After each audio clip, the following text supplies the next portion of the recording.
And it's not just in the work that I do as a speaker and a coach, but it's also my regular 9 to 5 MBA, MHSA, running a healthcare organization type of work, because we can't separate ourselves from our spirit or our soul. And so if we're not addressing the needs of spirit, then everything else is going to suffer as well. I have learned that I don't really want right now to have more boundary. I actually am okay with the fact that I'm pretty vulnerable as a person. I'm absorbing information. But what I do need then is to release. So I need to have ways to shake it out. Singing is one of the greatest releases. Another release for me is to change my clothes. Another release for me is to lay on the earth. Another release for me is to cry.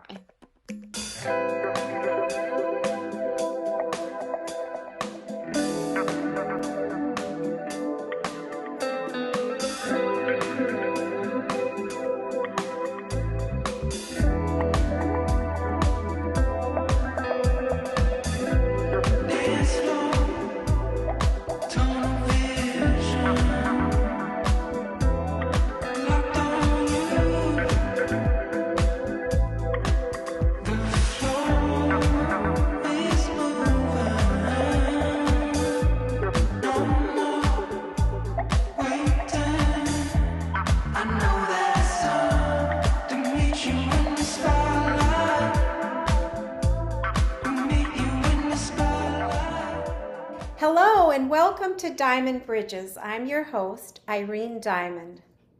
Now is the time for people of all generations to wake up to their true sense of purpose, to embrace their freedom, and to build bridges between the disjointed collective. As the host of Diamond Bridges, I intend to facilitate dialogue that inspires the change our world craves through the restoration of people's faith. Join me today as I feature two guests of the Gen X and Millennial generations to discuss their basic principles of faith. Both of you face your work from an emotional and spiritual perspective. Joy, what does that mean to you? It means that in spite of being a firstborn type A Capricorn, it is critically important to me that we consider spirit, we consider soul as we are having conversation. And it's not just in the work that I do as a speaker and a coach, but it's also my regular 9 to 5 MBA, MHSA, running a healthcare organization type of work, because we can't separate ourselves from our spirit or our soul. And so if we're not addressing the needs of spirit, then everything else is going to suffer as well. So let's get personal. Mary, how do you define micro moments of ceremony? Oh, that's funny because I brought my micro moment with me, right? And this is new. I'm not going to lie. It's taken me the last 10 years to redefine what micro moments of ceremony meant for me. You know, I was raised in one way and ceremony was integrated all of the time, but then to find your own way of what ceremony means is a whole other thing. So little ceremony to me, micro moments of ceremony, I have my own altar. So I brought a little altar with me. I travel a lot and I've felt more displaced in the last couple of years than ever before. Not necessarily from my home, but I think that when you're really in the heroine's journey and you're doing deep, impactful work and you're showing up for people and every single day and you have loss as a part of it, you have to bring what feels comfortable and familiar with you, because otherwise it's just too jarring. So I bring little things with me, and be it like a small stone or a candle, whatever it may be, I've learned that I need to take 2 to 3 tangible pieces with me where I go. And then other ceremonies throughout the day are as simple as I have learned that I don't really want right now to have more boundary. I actually am okay with the fact that I'm pretty vulnerable as a person. I'm absorbing information. But what I do need then is to release. So I need to have ways to shake it out, which usually ends up being, I love that you both are singers. I'm not a singer in regards to professional, but it is one of my favorite activities of all time. Singing is one of the greatest releases. Another release for me is to change my clothes. Another release for me is to lay on the earth. Another release for me is to cry. And I cry pretty much every single day. So right now I'm in a little bit of a crying stage. But I see all of those as ceremonies because I'm trying to be intentional about those and not question them so much as just let them be. Well, I change my clothes a few times a day. I see that. So in Naropa, there was this whole what's called threshold in Buddhism. And it's like when you meet a threshold. So it could be a physical door. You walk through a door and you're basically embarking on a threshold. Can you be intentional about that or not? And a lot of times going in and out of work, we used to have that innate threshold of now we can do something with this threshold. But a lot of our scope of work has changed so much that we don't really have those thresholds. So for me, I create those thresholds even within the same environment. What do you mean by threshold?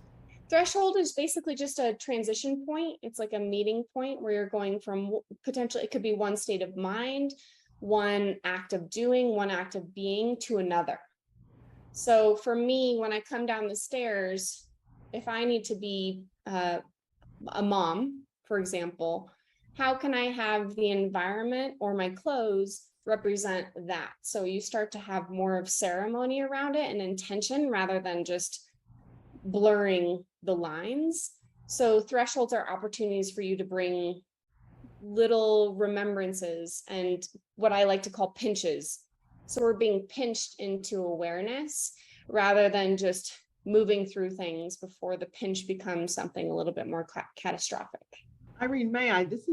Yes. Something about that very resonant with me. I grew up in a household where, at a time, and in a household where you did not, when you came home from school or church, you took off those clothes and you put on house clothes or play clothes, right? And so surely, that I'm certain had little to do with threshold in my parents' minds, as opposed to those clothes are for certain things. You're not going to mess them up by running out in the street and playing around, right? Yes. However, that is something, and people in my generation and my friends, we all did, we had to change out of your school clothes, your church clothes. Now though, and I've taken it to, in my mind, it resonates because it is almost like shedding a different persona. And I use it that way. And so that really resonates with me. To this day, as soon as I come home, I change into whatever is next. I still do it all the time.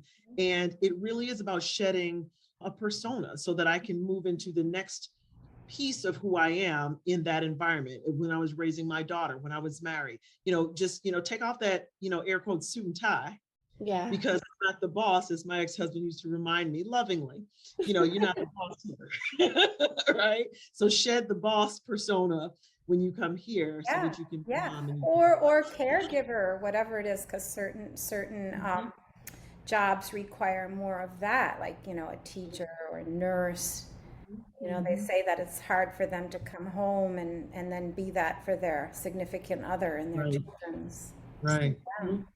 And the piece about ceremony, I was raised in a household that, my parents said, wherever you are, God is.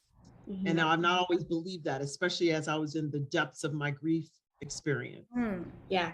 But that is something, again, raise up a child in the way they should go. When they're old, they won't depart from it. It's always in the back of my head. I might not have believed it at times, but it was always in the back of my head, wherever I am. Yes. Yeah. Yeah. Joy, I love that you just rattled off the most beautiful saying and way of being. Can I hear it one more time, please?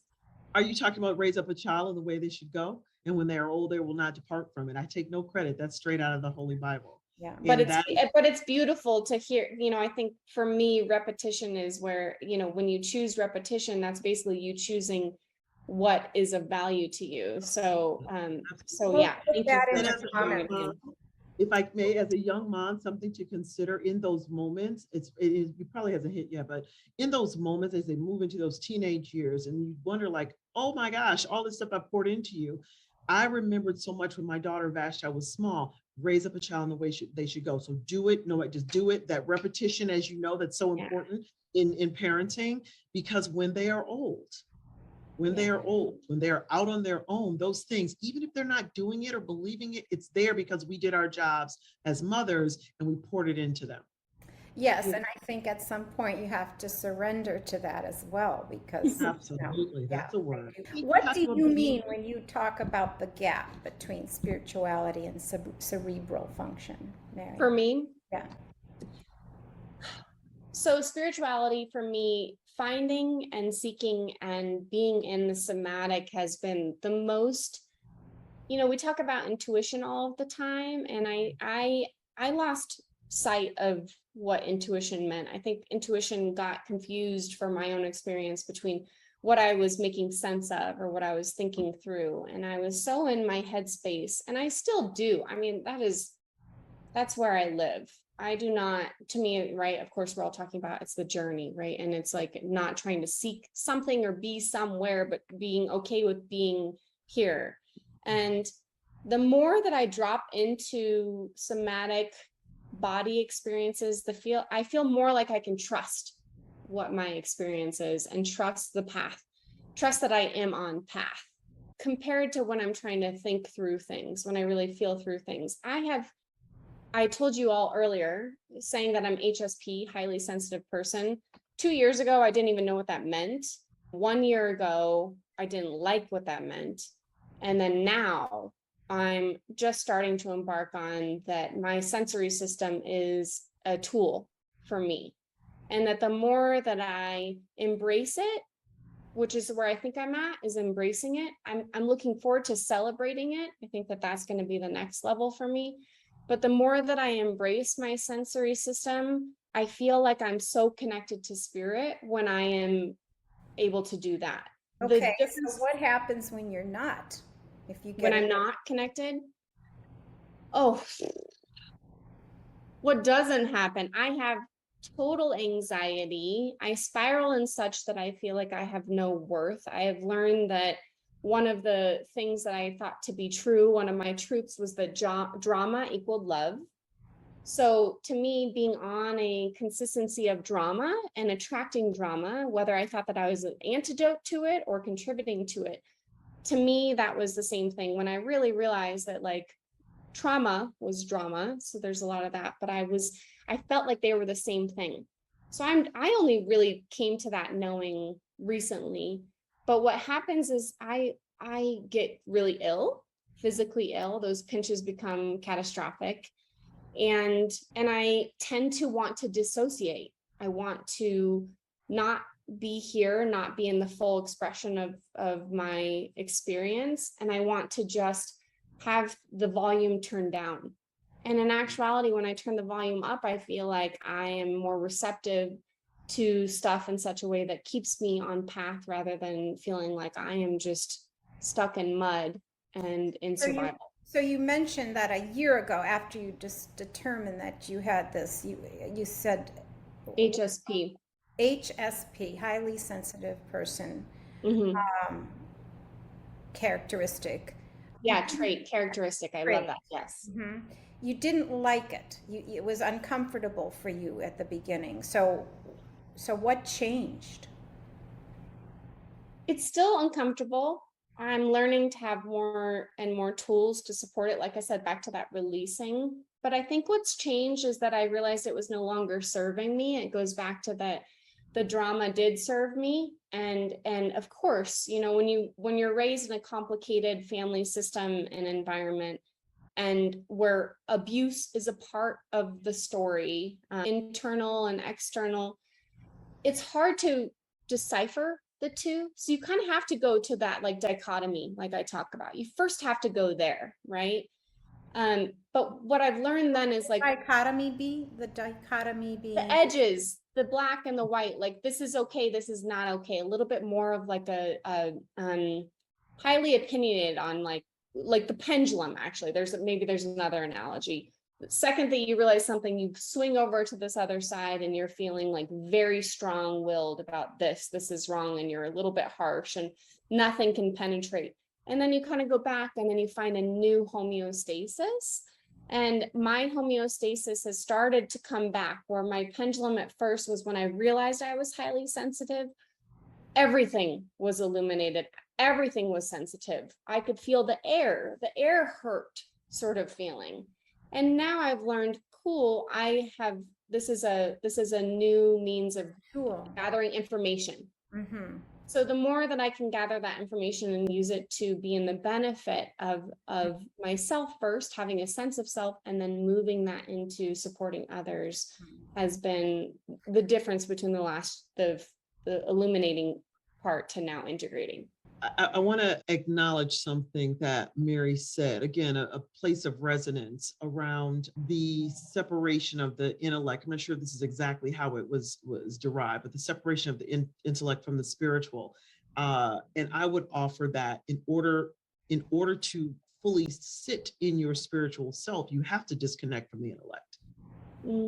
If you think about faith is it suspends intellect. Faith suspends, rational thinking in many cases, right? You fed 5,000 with, 2 fish and 5 loaves of bread, really? Right? And so you have to suspend in order to engage the faith piece. And I think that's something that's worthy of, for me and probably for others, some more consideration. And I know that, it has been my rational thought and my intellect that has served me so well. Very well. Yes. So there it really is, and I do at the same time consider myself a very spiritual person. And so somewhere along the journey, I have learned to disconnect so that I can be in that place. And sit in that do you feel that it has to be a disconnection? I mean, at what point is it an integration? I think that for some, maybe there is an integration, but I know, I think about, I have people, as you can imagine, as the child of ministers, I have a well-studied, well-trained, PhD level preachers and ministers. They know homiletics and they know the Bible and all the Torah and the Quran and all the Holy Scriptures, and they can talk, they can argue all day. That's not me.